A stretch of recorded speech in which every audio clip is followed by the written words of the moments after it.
Welcome to the ultimate destination for all things entertainment. Get ready for exclusive access to the hottest movies, shows, music, and everything in between. From blockbuster premieres to behind-the-scenes action, Roy Ayers, jazz funk virtuoso, dead at 84. Roy Ayers, the jazz vibraphonist, whose smooth fusion planted the seeds of acid jazz and neo-soul, died Wednesday at the age of 84.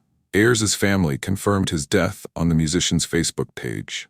It is with great sadness that the family of legendary vibraphonist, composer, and producer Roy Ayers announce his passing, which occurred on March 4, 2025 in New York City after a long illness.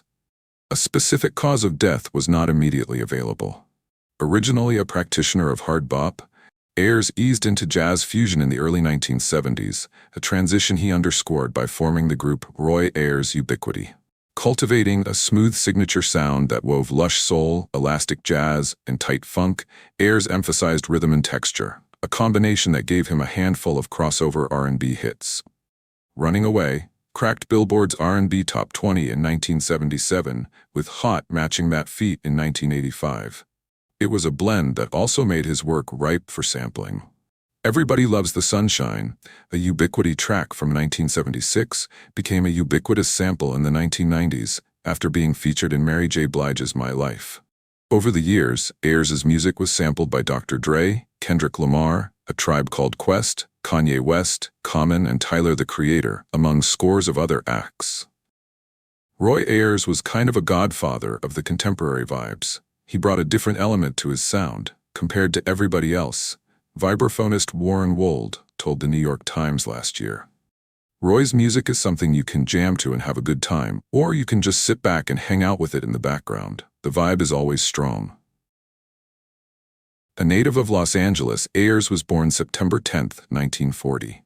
Raised in a musical household, he found himself drawn to the vibraphone after witnessing Lionel Hampton's big band when he was 5 years old. Soon, he learned piano and sang in a church choir but didn't acquire his first vibraphone until he was 17. As he studied music theory at Los Angeles City College, he played jazz in nightclubs. The first time Ayers appeared on record was on a session by saxophonist Curtis Amy.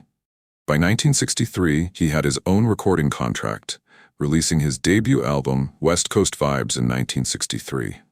Ayers began to gain widespread recognition for his collaboration with flutist Herbie Mann. The vibraphonist joined Mann's band in 1966, a favor the flutist returned by producing 3 albums for Ayers in the late 60s, sessions that helped push the vibraphonist toward funkified fusion. Signing with Polydor, Ayers released Ubiquity in 1970, swiftly forming a group named after the album. His burgeoning jazz funk had a cinematic flair that flowered on his soundtrack for the seminal blaxploitation film Coffee in 1973. Ayers hit his groove in the mid-1970s, releasing Everybody Loves the Sunshine, the 1976 album that became the cornerstone of his legacy.